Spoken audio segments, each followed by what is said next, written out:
ಆತ್ಮೀಯ H16 news ಅರ್ಥಾತ್ ಹೇ ಸೀತಾರಾಮಗೆ ಸ್ವಾಗತ. ನಾನು ನಿಮ್ಮವ MI ಅಥವಾ ಮಲ್ಲಪ್ಪ ಜೋತಾರ್. ಆತ್ಮೀಯರೇ, ನಿಮಗೆ ಗೊತ್ತಿದ್ದಂಗೆ ಈಗಾಗಲೇ ಭೂಕುಸಿತ ಅಂದ ತಕ್ಷಣ ನಮ್ಗೆ ನೆನಪಾಗೋದು ದಕ್ಷಿಣ ಕನ್ನಡ, ಉತ್ತರ ಕನ್ನಡ, ಕೋಲಾರ, ಅದರ ನಂತರ ಅಲ್ಲೇ ಬರುತ್ತಿರುವಂತಹ ಇನ್ನೂ ಅನೇಕ ಕೊಡಗು, ಇಂಥ ಜಿಲ್ಲೆಗಳು ಅಂದರೆ 8 ಜಿಲ್ಲೆಗಳು: ಉತ್ತರ ಕನ್ನಡ, ಶಿವಮೊಗ್ಗ, ದಕ್ಷಿಣ ಕನ್ನಡ, ಚಿಕ್ಕಮಗಳೂರು, ಉಡುಪಿ, ಹಾಸನ, ಬೆಳಗಾವಿ. ಹಿಂಗೆ ಒಂದಿಷ್ಟು ನಮಗೆ ಏಕಾಏಕಿ ಬಂದುಬಿಡ್ತದೆ. 8 ಜಿಲ್ಲೆಗಳಲ್ಲಿ ಹೆಚ್ಚು ಕಡಿಮೆ ಎಷ್ಟಪ್ಪ ಅಂತಂದ್ರೆ 58,000 ಏನಪ್ಪ ವಿಶೇಷವಾಗಿ 766 ಚದುರ ಕಿಲೋಮೀಟ್ರ್ ವ್ಯಾಪ್ತಿಯಲ್ಲಿ ಬರ್ತದೆ. ಈ ಜಾಗದಲ್ಲಿ ಎಲ್ಲಿ ಬೇಕಾದಿಲ್ಲ ಅಂದ್ರೆ ಎಲ್ಲ ಕಾಡು ಪ್ರದೇಶ. ಇದೆಲ್ಲಿ ಬೇಕಾದಲ್ಲ ಏನಪ್ಪ ಅಂದ್ರೆ ಭೂಕುಸಿತ ಆಗ್ಬೋದು ಅಂತೇಳಿ 53 ವರ್ಷ ಅಂದ್ರೆ ಅರ್ಧದಿಂದ ಹೆಚ್ಚು ಭೂಕುಸಿತ ಆಗುವಂಥ ಸಾಧ್ಯತೆಗಳಿದ್ದಾವೆ. ಇಲ್ಲಿವರೆಗೆ ಏನಪ್ಪ ಅಂತಂದ್ರೆ ನಮ್ಮಲ್ಲಿ ಹೆಚ್ಚು ಕಡಿಮೆ ಇವು ಈ ಒಂದು ಭೂಕುಸಿತಿದ್ದು 1403 ಭೂಕುಸಿತ ಆಗಿದ್ದಾವೆ. ಅದರಲ್ಲಿ 98 ಜನ ತಮ್ಮ ಜೀವನ ಕಳ್ಕೊಂಡಿದ್ದಾರೆ. ಯಾಕೆ ಹಿಂಗೆ ಆಗ್ತದೆ, ಭೂ ಯಾಕೆ ಕುಸಿತ ಆಗ್ತದೆ ಕಾಡಿನ ಏರಿಯಾದಲ್ಲಿ ಅಂದ್ರೆ ಅದಕ್ಕೆ ಕಾರಣಗಳು ಸಾಕಷ್ಟು ಇದ್ದಾವೆ. ಏನು ಅಂದ್ರೆ ಒಂದದ್ದು ಗಿಡಗಳನ್ನು ಕೆಡುವಂಥದ್ದು, ಅರಣ್ಯ ನಾಶ ಮಾಡುವಂಥದ್ದು, ರೋಡ್ಗಳನ್ನು ಮಾಡುವಂಥದ್ದು, ಹೈವೇಗಳನ್ನು ಮಾಡುವಂಥದ್ದು, ಒಂದೆರಡು ಅವೈಜ್ಞಾನಿಕವಾಗಿ ಕಾಮಗಾರಿಗಳನ್ನು ಮಾಡುವಂಥದ್ದು, ಇದು ದೊಡ್ಡ ಕಾರಣ. ಇನ್ನೊಂದು ಕಾರಣವಾದ ನಿರಂತರವಾಗಿ ಮಳೆ ಆಗುವಂಥದ್ದು, ಸತತ ಮಳೆ ಬೀಳುವಂಥದ್ದು, ಮೊದಲ ಮಳೆ ಬೀಳುವಂಥದ್ದು, ಇನ್ನೊಂದು ಜೋರು ಬೀಳ್ತಿರ್ತದೆ. ಹೀಗಾಗಿ ನೀರು ಆ ನೆಲದೊಳಗೆ ಹಿಂಗೆ ಗಿಡಗಳಿದ್ದರೆ ಏನಾಕಿತ್ತಪ್ಪ ಅಂದ್ರೆ ಆ ಗಿಡಗಳು ಆ ನೀರನ್ನು ಸಂಗ್ರಹ ಇಟ್ಕೊಂಡು ಬೇಸಿಗೆ ನಿರಂತರ ಬಿಡ್ತಾ ಇದ್ವು. ಆದರೆ ಇವತ್ತು ಗಿಡಗಳನ್ನು ಕಟ್ ಮಾಡೋದ್ರಿಂದಾಗೆ, ಖನಿಜಗಳನ್ನು, ಕಲ್ಲುಗಳನ್ನು ಅರಣ್ಯಗಳಿಂದ ನಾಶ ಮಾಡೋದ್ರಿಂದಾಗೆ ಇವತ್ತು ಆ ನೀರು ಏನಾಗಿಬಿಡ್ತಪ್ಪ, ಒಮ್ಮೆ ತಿಳುಕಿ ಜರಿದು ಹೋಗೋದ್ರಿಂದ ಭೂ ಕುಸಿತಗಳಾಗ್ತಾ ಇದ್ದಾವೆ, ಹೈವೇಗಳು ಕುಸಿತ ಹೋಗಿ ಬೀಳ್ತಾ ಇದ್ದಾವೆ. ಅದೇ ಕಾಲಕ್ಕೆ ಏನಪ್ಪ ಅಂತಂದ್ರೆ ನೈಸರ್ಗಿಕವಾಗಿ ಇಳಿಜಾರದ ನೀರು ಜಾರತ್ತು ಹೋಗ್ತದೆ. ಜೊತೆಗೆ ವೈಜ್ಞಾನಿಕ ಮತ್ತು ಅರಣ್ಯನಾಶ ಅದ್ರ ಜೊತೆ ಭೂ ಸವಕಳಿ ಆಗ್ತದೆ.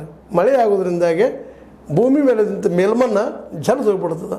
ಹೀಗಾಗಿ ಆ ಗಿಡಗಳಿಗೆ ಆಶ್ರಯ ಇಲ್ದಂಗೆ ಅವು ಕುಸಿತ ಹೋಗಿಬಿಡ್ತಾವೆ. ಮುಂದೆ ಇನ್ನೊಂದು ಏನಪ್ಪ ಅಂದ್ರೆ ಆಣೆಕಟ್ಟುಗಳ ನಿರ್ಮಾಣ ಮಾಡಿದ್ದು ಆ ಕಾಡಿನ ಬದಿಗೆನ ಅಲ್ಲೇನಾಗಿಬಿಡ್ತದಪ್ಪ ಅಂದ್ರೆ ನಾಲೆಗಳು ಅಂದ್ರೆ ದೊಡ್ಡ ದೊಡ್ಡ ಕೆನಾಲೆಗಳ ಮೂಲಕ ಹೀಗಾಗಿ ಒಮ್ಮೆ ನೀರು ಬಂದು ಹರಿದು ಹೋಗುವಂಥದ್ದು, ಅದು ಸಹಿತ ಕಾರಣ ಆಗ್ತದೆ.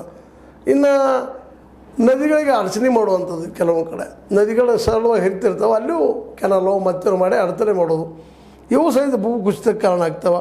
ಮುಂದೆ ಇಳಿಜಾರಿನ ಒಳಭಾಗದಲ್ಲಿ ಅತಿ ವೇಗವಾಗಿ ನೀರು ಹರಿಯುವುದು, ಭೂಮಿ ಒಳಗೆ ನೀರು ಸರಳ ತಿಳಿದು ಹೋಗೋದ್ರಿಂದ ಸಹಿತ ಭೂಮಿ ಏನಾಗ್ತದಪ್ಪ ಅಂದ್ರೆ ಅಲ್ಲಿ ರಾಡಿಯಾಗಿ ಭೂಮಿ ಕುಸಿತದ ಮೇಲೆ ಭಾರ ಹೆಚ್ಚಾಗಿ.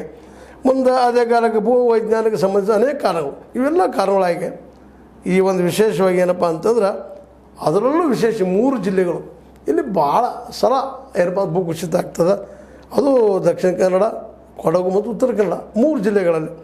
ಅದರಲ್ಲೂ 2009, 2020, 2022 ಭಾಳಷ್ಟು ಭೂಕುಸಿತಗಳು ಆಗಿಬಿಟ್ಟಿದ್ದಾವೆ ಈ ಜಾಗಗಳಲ್ಲೇ.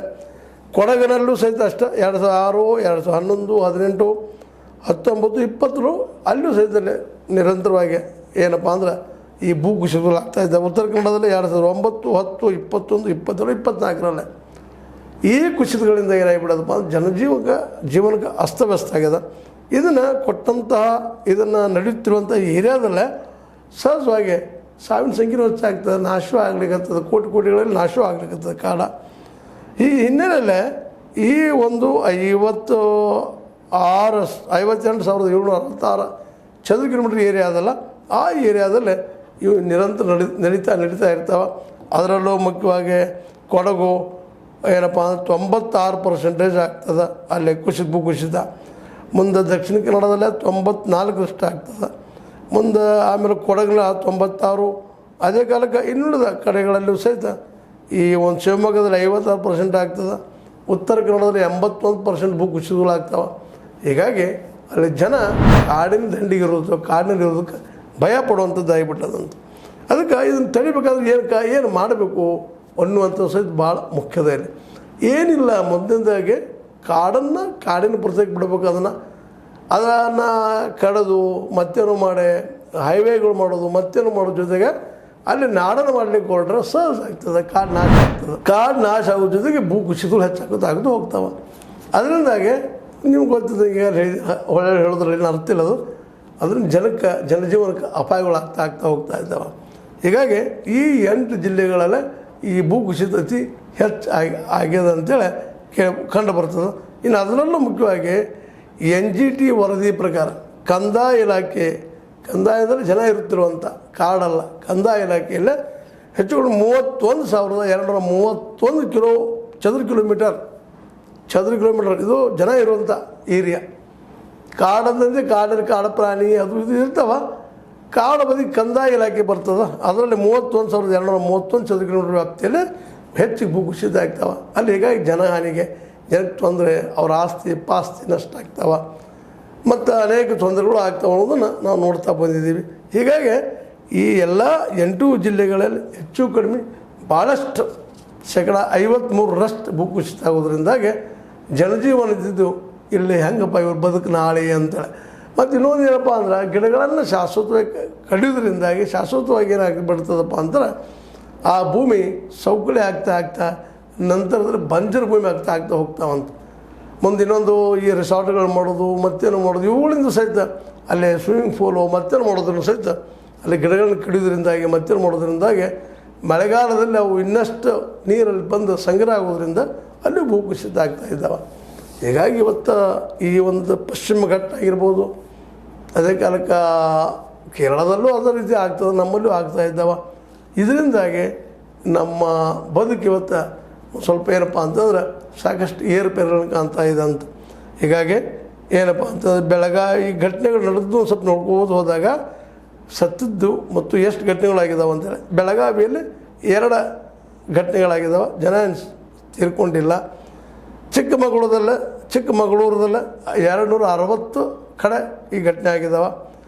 ದಕ್ಷಿಣ ಕನ್ನಡದಲ್ಲಿ 166 ಸ್ಥಾನಗಳಲ್ಲೇ ಈ ಘಟನೆ ಆಗ್ಯದ, ಅದರಲ್ಲಿ 11 ಜನ ತೀರ್ಕೊಂಡಿದ್ದಾರೆ. ಹಾಸನದಲ್ಲೇ 30 ಕಡೆ ಆಗ್ಯದ ಭೂಕುಸಿತ. ಮುಂದೆ ಕೊಡಗಿನಲ್ಲೇ 188 ಸ್ಥಳಗಳಲ್ಲಿ ಆಗ್ಯದ, ಅದರಲ್ಲಿ 53 ಜನ ತೀರ್ಕೊಂಡಿದ್ದಾರೆ. 79 ಕಡೆಗಳಲ್ಲಿ ಭೂಕುಸಿತ ಆಗ್ಯದ. ಉಡುಪಿಯಲ್ಲಿ 69 ಸ್ಥಳಗಳಲ್ಲಿ ಆಗ್ಯದ. ಉತ್ತರ ಕನ್ನಡದಲ್ಲೇ 609 ಕಡೆ ಆಗ್ಯದ, 34 ಜನ ಸಾವನ್ನಪ್ಪಿದ್ದಾರೆ. ಹಿಂಗೆ ಇದು ಭೂಕುಸಿತ ಇತ್ತೀಚೆಗೆ ನಿರಂತರ ಏನಪ್ಪ ತಪ್ಪಿಸಲಿಕ್ಕೆ ಸಾಧ್ಯ ಏನೋ ಅನ್ನುವಂಥ ಮಾತದ. ಈ ಹಿನ್ನೆಲೆಯಲ್ಲಿ ಸರ್ಕಾರ ಇನ್ನಷ್ಟು ಗಮನ ಹರಿಸಿ ಈ ಭೂಕುಸಿತ ತಪ್ಪಿಸ್ಬೇಕಾದ್ರೆ ಕಾಡು ಉಳಿಸ್ಕೋಬೇಕು, ಜೊತೆಗೆ ಕಂದಾಯ ಇಲಾಖೆ ಎಷ್ಟು ಸೀಮಿತಗೊಳಿಸ್ಬೇಕು, ಹೆಚ್ಚು ಮಾಡಬಾರ್ದು ಅನ್ನುವಂಥ ಮಾತುಗಳು ಕೇಳಿ ಬರ್ತಾ ಇದ್ದಾವೆ. ಜನರ ವಸ್ತಿಯನ್ನು ಕಾಡಿನಿಂದ ಒಂದು ಸ್ವಲ್ಪ ದೂರ ಇಟ್ಟರೆ ಒಳ್ಳೆಯದು ಅನ್ನುವಂಥದ್ದು.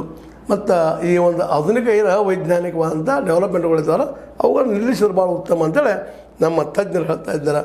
ಈ ಪಶ್ಚಿಮ ಘಟ್ಟದ ಬಗ್ಗೆ ಅಭ್ಯಾಸ ಮಾಡಿದಂಥವ್ರು, ಹಿಮಾಲಯಗಳ ಬಗ್ಗೆ ಅಭ್ಯಾಸ ಮಾಡಿದ ತಜ್ಞರು, ಭೂಗರ್ಭ ಶಾಸ್ತ್ರಜ್ಞರು ಸಲಹೆ ಕೊಡ್ತಾ ಇದ್ದಾರೆ. ಇದನ್ನು ಪಾಲಿಸಿದ್ರೆ ಒಳ್ಳೆಯದೇನೋ ಅಂತ ಹೇಳ್ತಾ ಈ ಭೂಕುಸಿತಗಳು ಇನ್ನು ಭವಿಷ್ಯದಲ್ಲಿ ಕಡಿಮೆ ಆಗಬೇಕಾಗಿದ್ರೆ ಕಾಡು ಉಳಿಸ್ರಿ, ನಾಡು ಬೆಳೆಸೋದು ದೂರ ಇಟ್ಟು ಬೆಳೆಸ್ರಿ, ಕಾಡಿನ ಬದಿಗೆ ಬೆಳೆಸೋ ಅವಶ್ಯಕತೆ ಇಲ್ಲ ಅಂತ ಹೇಳ್ತಾ ಇದು ನಿಮಗೆ ಲೈಕ್ ಆಗಿರ್ಬೋದು. ಲೈಕ್ ಮಾಡಿ, ಶೇರ್ ಮಾಡಿರಿ, ಕಮೆಂಟ್ ಜೊತೆಗೆ ಸಬ್ಸ್ಕ್ರೈಬ್ ಆಗೋದನ್ನು ನಿಲ್ಲಿಸ್ಲಿಕ್ಕೆ ಹೋಗಬೇಡ್ರಿ. H16 ನ್ಯೂಸ್ ಅರ್ಥಾತ್ ಹೇ ಸೀತಾರಾಮ್, ಇದು ಸತ್ಯದ ಕೈಗನ್ನಡಿ. ವಂದನೆಗಳು.